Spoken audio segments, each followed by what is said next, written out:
Hey, it's Chris, the supply chain doctor. Over the years, I've interviewed some of the brightest minds and successful leaders in supply chain management. In May 2020, I sat down with supply chain leader Ken Ackerman to learn more about him and collect a little supply chain management history. After the interview, Ken told me about a similar interview he had with Dr. Jim Stock many years prior and the related work Dr. Stock did. In November 2020, I was able to catch up with Dr. Stock to learn more about him and his work. As an academic in the world of transportation, logistics, and what we now call supply chain management, Jim was well connected to many of the original academic thought leaders in the space. Jim did interviews with many of these thought leaders and shared them with me. The list includes Ken Ackerman, Don Bowersox, James Haskett, Bud Lalonde, John Langley Jr., Tom Menser, Tom Speh, and Daniel Wren.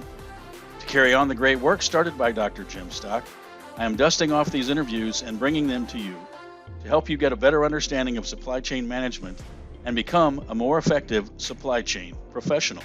My name is James Stock, the Frank Harvey Endowed Professor of Marketing at the University of South Florida. We're here today to conduct an interview with one of the luminaries in the academic discipline of logistics and supply chain management. The purposes of this interview are several. First, and perhaps foremost, is to get to know the personal side of one of the leading logistics and supply chain academicians, a person who's had significant influence on their profession.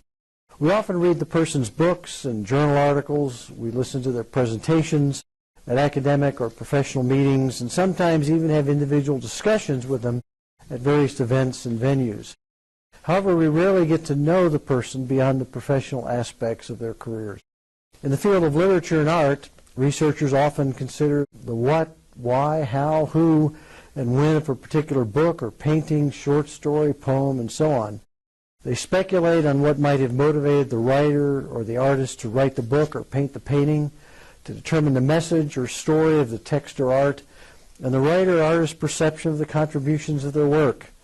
In the same way, through this and other interviews that will be conducted of leading business scholars, as the late Paul Harvey so often expressed, we will attempt to get the rest of the story. These taped interviews will hopefully serve as supporting material for various university courses where the various works of these academicians may be discussed.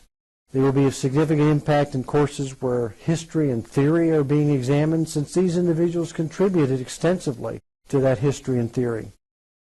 Each interview is based on a set of structured questions using an interview guide. Of course, the interviewee's responses are spontaneous, and they may lead to other questions related to those responses. However, the general format for this and other interviews that will be conducted in the future will be similar. It's hoped that audiences who view these interviews will get a broader and richer view of the people and events that have shaped their disciplines. We hope that you learn from what will be said and discussed during these interviews and be able to more fully appreciate and understand the significant contributions made by these luminaries in the field. Let's begin by introducing our distinguished guest. Dr. Tom Speh is presently the James E. Reese Distinguished Emeritus Professor of Distribution at the Farmer School of Business at Miami University in Oxford, Ohio.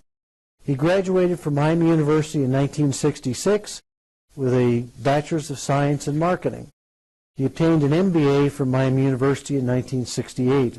His PhD was completed in 1974 from Michigan State University, where he concentrated in marketing and logistics. His dissertation was titled The Impact of Demand Uncertainty on Physical Distribution Performance, a Simulation. Upon graduation, Tom took a position as assistant professor at the University of Alabama. He remained there until 1976, whereupon he assumed a similar position at Miami University, where he remained for the rest of his academic career. He was promoted to associate professor in 1978, full professor in 1983, and became the James E. Reese Distinguished Professor of Distribution in 1996. Altogether, Tom has been a faculty member for more than 35 years, teaching and conducting research in marketing, warehousing, logistics, and supply chain management. During his career, Tom has received numerous awards for his distinguished service to his students, his university, and the profession. He received the Harrison Medallion from Miami University for his global recognition for exceptional scholarship and international contributions to supply chain management. The Warehousing Education and Research Council, or WORK, professional organization awarded Tom their lifetime membership in the organization, one of only 6 people to ever receive that distinction. He's the only person to have served as president of both the Council of Supply Chain Management Professionals, CSCMP, and the Warehousing Education and Research Council, WERC. Very few persons serve in just one of those capacities, and no one other than Tom has served both organizations in such a role. In 2007, Tom received the Distinguished Service Award from the Council of Supply Chain Management Professionals. The Distinguished Service Award, CSMP's highest honor, is given annually to an individual who has made significant career-long contributions to the supply chain management and logistics professions. This recognition by his peers provides ample evidence of the high regard that the profession holds for Tom Speh and his accomplishments. For many years, from 1987 through 2001, Tom administered the Warehousing Research Center for WORK and received $1.1 million in grants to investigate topics of relevance and importance to warehousing, logistics, and supply chain practitioners.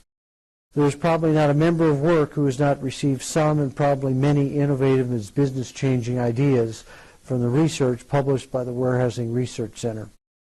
Of course, Tom has been one of the most productive logistics and supply chain faculty in terms of publications, executive development programs, conference participation, and university education activities as well. He's published more than 50 refereed articles in such prestigious journals as Harvard Business Review, the MIT Sloan Management Review, Journal of Business Logistics, Journal of Marketing, Journal of Retailing. He has served as member of editorial boards of the International Journal of Physical Distribution and Logistics Management, the Journal of Business Logistics, and the Warehousing Management magazine. He's authored or co-authored 2 significant college textbooks, Business Marketing Management, 2009, now in its 10th edition, and Marketing Best Practices in 2006. Tom also has excelled in traditional areas of academic faculty participation. He served as chair of the Department of Marketing at Miami University from 1991 through 1996, and again in 2001 and through 2002. He was Associate Dean of the Richard T. Farmer School of Business from 2002 through 2004. What Tom has done beyond the tradition that really sets him apart. What makes Tom so extraordinary is what he's done over and above the norm. His accomplishments with CSCMP and WORK over a long and productive career are truly outstanding and profession impacting. It's in these areas that Tom's legacy has been established. And from a student perspective, Tom has won numerous university teaching awards and assisted more than 150 students find careers in logistics and supply chain fields. In recognition of his professional standing, Tom has served as a consultant to companies around the globe, including firms such as Burlington Northern Railroad, FTD, Procter & Gamble, Roman Haas, Sara Lee, XL Logistics, Federated Department Stores, Philip Morris, Limited Brand, Xerox, and many other companies. In sum, his articles, books, and teaching materials have impacted literally thousands of students and business executives in North America and around the world. Tom has been a value-adding contributor to his university, his students, the countless businesses that have interfaced with Miami University, and to scholars throughout the globe. It's our very distinct pleasure to get to know the personal side of this man so we can more fully appreciate his significant professional contributions and achievements.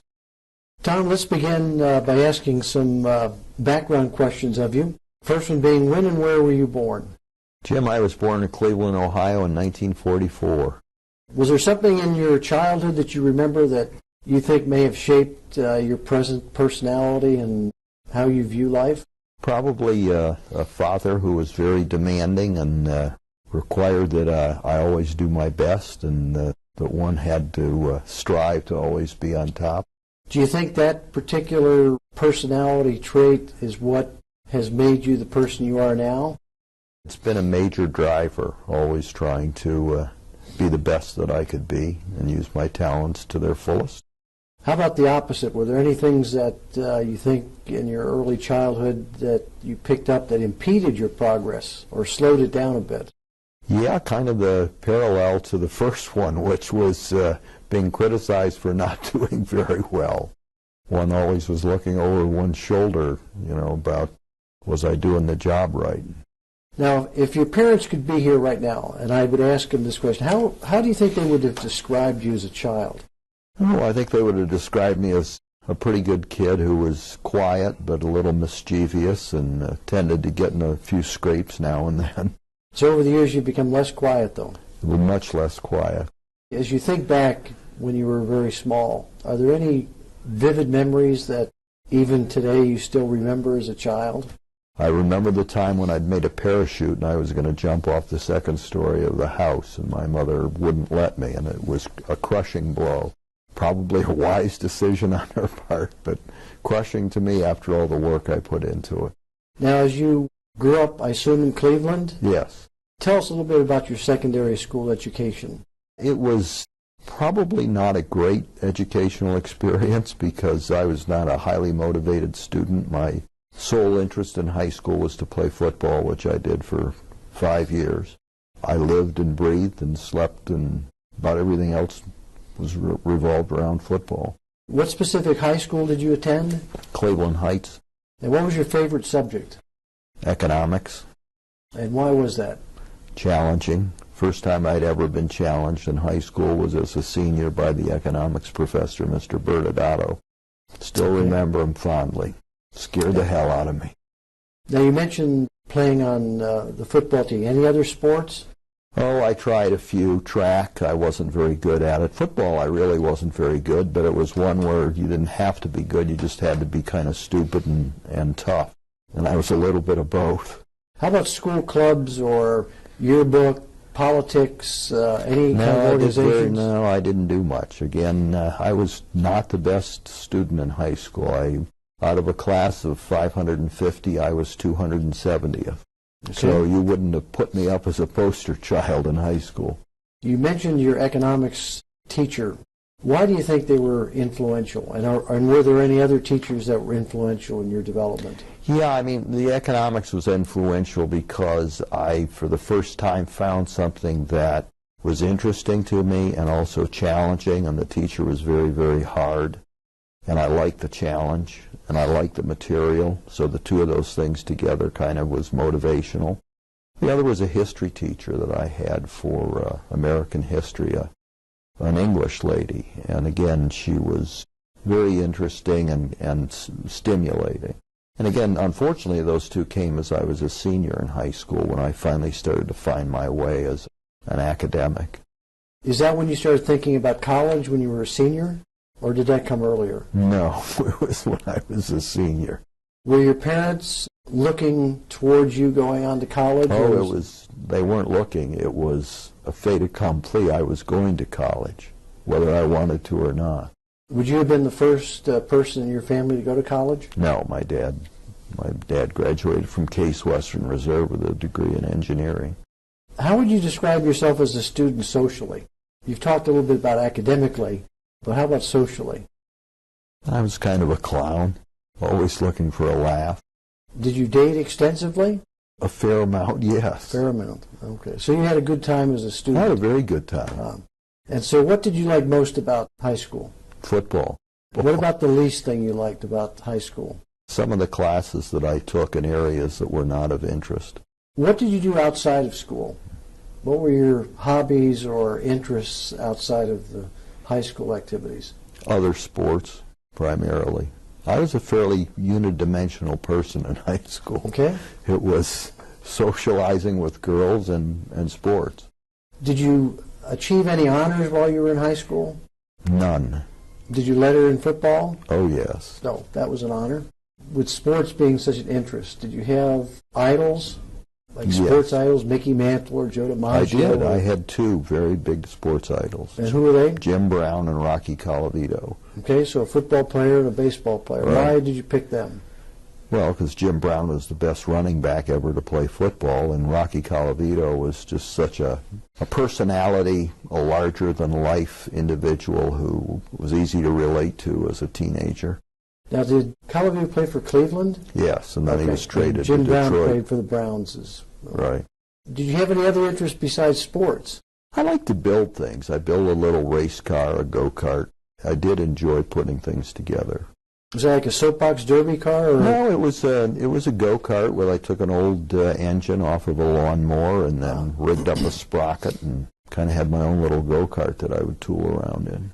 If somebody were to ask Tom Speh, when you were a teenager, what would they find most surprising about you? Something that probably most people would not know. A fact that most people would not know. Something that would really surprise people. Yeah, I like to cook. Well, you still do. I still do, but I did as a teenager as well. Where'd you get that interest? I'm not sure.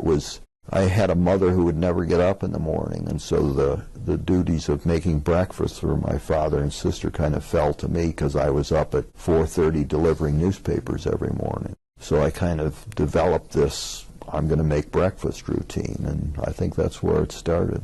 Now, why did you have a paper route when you were growing up? Because I wanted to save money so that I could go to college. My dad paid for most of the college, but this gave me spending money and so forth. I started delivering papers when I was 10 years old. And continue that through high school? Continued even while I played football. I got up every morning at 4:30 and delivered the 80 newspapers, then went off to school. So you were an entrepreneur even at a very early age? I don't know if I was an entrepreneur. It wasn't particularly creative, but I cut grass for people and delivered newspapers. I had about $3,000 in the bank when I graduated from high school. Which was a lot of money then. It was a lot of money. A lot of money. How did you decide where to go to college after high school? It was a very easy decision. My best friend's sister went to Miami and she liked it. So I figured, sounds good to me. Remember now, I wasn't a very motivated student. Well, even then, Miami is known for its excellence in undergraduate education. So it was going to be a difficult school. Were you aware of that as you entered college? No, but I was scared. See, and that was the best thing that could have happened to me, because being not the best student in high school and then entering college, I didn't want to face flunking out, so it was highly motivational. So you mentioned your father supported most of your college expenses. About what percentage did you earn versus your family paying? Oh, they probably paid 80% and I paid 20%. And did you work while you were going to college? Yeah, not every year, but the last 3 years I did everything from, I drove a laundry truck early in the morning to deliver laundry to the dorms. Then I worked in the student center as a cook, slinging hamburgers, and then I drove a bus every Friday and Sunday from Oxford to Columbus, twice a day. So probably that was your earliest logistics experience. That was my earliest logistics experience, was a bus driver. Okay. Did you live in the dormitory or off campus at a frat house? In the dorm. In the dorm. And then married housing my last year. I got married when I was a senior. Okay. Did you join any fraternities? Yeah, I was in a fraternity for about 4 months. For 4 months. Was it a social or an academic fraternity? Social. Well, I had an academic fraternity that I was in as well, but social fraternity for 4 months till I decided the brothers and I just weren't made for one another. What was the fact that made you come to that conclusion? I was not one to take direction well from my peers, especially ones that I didn't have a lot of respect for. Now, in college, what subjects did you study? Well, I was a marketing major, but I probably took as much finance and economics or more than I did marketing, actually.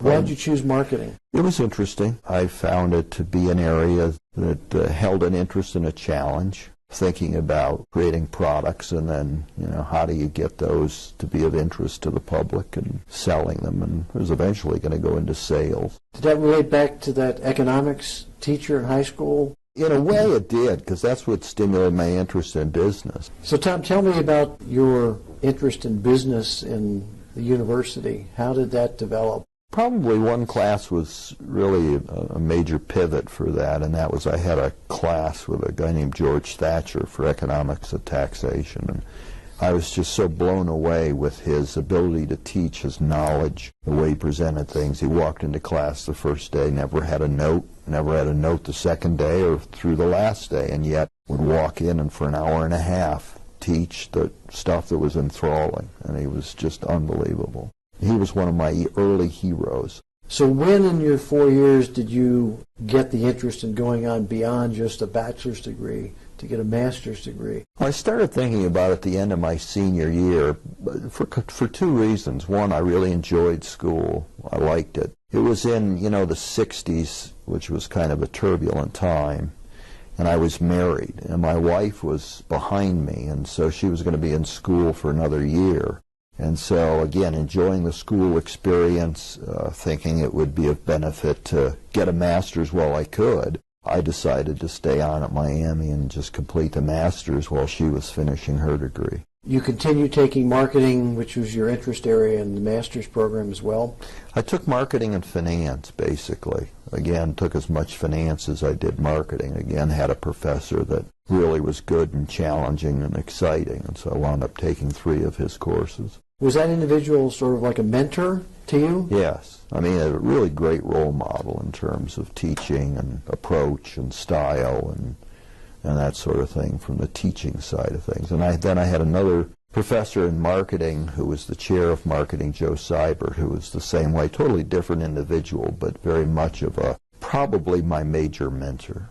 Well, when in that process did you decide you were going to be an academic? I really hadn't decided at that point. When I was finishing my master's, my first thought was to enter the military, because it was either enter the military or be drafted, and I would rather make that decision myself. So I was looking to at least 2 years in the military, so I applied to navigator school in the Air Force because my eyes were too bad to be a pilot. Everybody else was trying to do that at the time, so I was put on a waiting list to get into that. And during that period of time, I was then offered a job with Roman Haas in chemical sale, which I was going to take, but called the draft board and was told that I could take the job and I might hold it for 6 weeks until they came and got me. So I turned the job down. And I mean, this was 1968, and it was $10,000 starting salary, which a lot of money then. Is incredible. I had had an internship with them during the 2 years during the middle of my 2-year program in the MBA program, and so that went very well, and so that's why I was going to go into sales with them. But that didn't work out, so I was all set and ready to enter the Air Force, and so I was sitting there waiting to get into navigator school. During this period of time, my mentor, who was chairman of the marketing department, came to me and said, we need someone as an instructor to teach entry-level marketing and statistics, so would you be interested in the job? And so I decided that I would give it a try. And all I needed was 1 semester, and that kind of made me decide that's what I wanted to do for the rest of my life. So that teaching experience was really the catalyst to propel you into the academic career? Well, really, I had some experience before that as a graduate assistant. The 2nd year in my MBA program, I taught an introduction to business class and just loved it, just loved the experience. And so that's kind of what got me excited about it. And then when I had the offer to teach as an instructor full-time and then had the experience, that's what convinced me to go that route. And how did Michigan State come into the picture for a PhD? Well, I wish I could say that I'd spent weeks and months and hours and days and everything pondering all of my opportunities, but I decided I wanted to go on for the PhD because I liked the teaching and basically looked at Ohio State and Michigan State. And a good friend of mine who had been in the MBA program with me was at Michigan State and had written me a letter, and he said, you know, you really ought to think about Michigan State carefully because they have a new program up here called Physical Distribution Management, and it's really quite interesting, and there's lots of opportunity. So I applied and was accepted, and that was that. But you knew nothing about physical distribution at the time? Well, I did because I taught principles of marketing, and obviously the two are highly related, and so my interest had always been in the marketing area and the channels area and that kind of thing. So, I had a pretty good passing knowledge of the area. You had mentioned the military. You were waiting for navigator school, and you started teaching here. And I did eventually get accepted into navigator school, but I'd already accepted the job to teach here. So did you go in the military? No, never did. And never got drafted? No, because you were exempted when you were a teacher. I mean, I didn't start out to be exempted, but that's what happened. Mm-hmm. So do you miss not having been in the military? Yeah, I do. I wish I'd had that experience. Well, of course, it was a difficult time. It was Vietnam era, and military was not very popular. Nope. During that time period. And I had a lot of friends that went into the military, and in a way I felt bad that I didn't go along with them, but things worked out the way they worked out. So in your doctoral program, you heard from your friend that they had a physical distribution program. You knew something about that for marketing. Right. How did you decide to choose that as your emphasis? Well, because I went up to Michigan State and met with a lot of the people, the doctoral students, the faculty, and so forth, and the more I talked to them, the more interesting it became. It just looked like an area where there was going to be opportunities, and it was inherently interesting to me. We'll come back to your PhD experience a little bit later, but when you got close to finishing your degree at Michigan State, how did you decide to go to University of Alabama for your first position as an academic? Because University of Oklahoma took too long in making me an offer. I was looking at Ohio State, Oklahoma, and Alabama. And the people at Alabama were really warm and welcoming, and so were the people at Oklahoma. Probably my first choice was Oklahoma, but for some reason they took forever in making an offer, and I got a very nice offer from Alabama and said, well, I haven't heard from Oklahoma, I'll take Alabama. And I liked Alabama because I was going to be the main person in physical distribution, both at the undergraduate, master's, and PhD level. Now at Oklahoma, Jim Constantin was there at the time? Jim Constantin was there at the time. And he was your contact at Alabama? Morris Mayer was the chair of the department. But you only stayed there a short time. 2 years. What motivated you to move?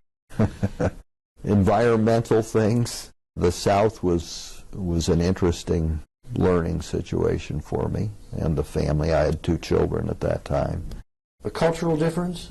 It was a major cultural difference, and that was an influence. And we had some issues in the business school, and 9 of the 11 people in the department left the year that I did. So there were some cultural problems within the school that there's no need to go into. As those arose and other people started looking around, so did I. And a position happened to be open here at Miami, and so I decided to take a look at it. So do you think that was the dream job, coming back to Miami after having had 2 degrees from here and being very familiar with the school? I don't know if it was a dream job, other than the fact that my mentor, the chair of the department, was still here teaching. He was no longer chair. But I did have such a great experience here and a positive view of the area and the community and the university, and I thought it was high quality, and I thought it would be, I didn't think I'd stay here forever, but I thought it would be a lot of fun to come back and teach where I'd gone to school. Did you think there would be an issue going somewhere where you'd been a student and now working with the same faculty that had taught you? Absolutely. And was it an issue? No. They were very gracious. They were very accepting. There was never an issue. And so when you came back here, did you teach physical distribution then? Well, I did. It was kind of a, things happen for strange reasons, but I came back and there was a gentleman here teaching the physical distribution course, and so they told me that I would just teach that occasionally, and then I would teach other things. I taught statistics a lot, and at that time we offered a second course in statistics that was taught out of marketing, and so they wanted me to teach that, which I did, as well as strategy, a case course. And so I was also set to teach statistics and strategy and kind of wait in the wings for the physical distribution. Well, a month before I got here, the gentleman resigned and went into the business world. So that opened up the logistics, or the then physical distribution position, and so I moved right into that. How do you think you developed your teaching style? Was it from some of those people you mentioned that you had seen in high school and college that you Absolutely. liked? I mean, the economics teacher I had in high school, the finance professor I had here at Miami, the economics professor I had at Miami. I think those 3 people, and the chair of the marketing department, Joe Seibert, those 4 people really influenced and molded the way I approach teaching. So they had a very sincere interest in students. Absolutely. Which you're well known for. You've been teaching 35 plus years, give or take a few. What do you think your most significant accomplishment has been as a teacher. The Supply Chain Doctor interviews thought leaders and visionaries who have had an impact on the field of supply chain management, shares professional development concepts for practitioners, and investigates current and future trends in the industry. Interested in sponsoring this show to help you get your message out? Send a note to chris@thescdr.com. We can also help with world-class supply chain education and workshops for you and your team. Thanks for listening.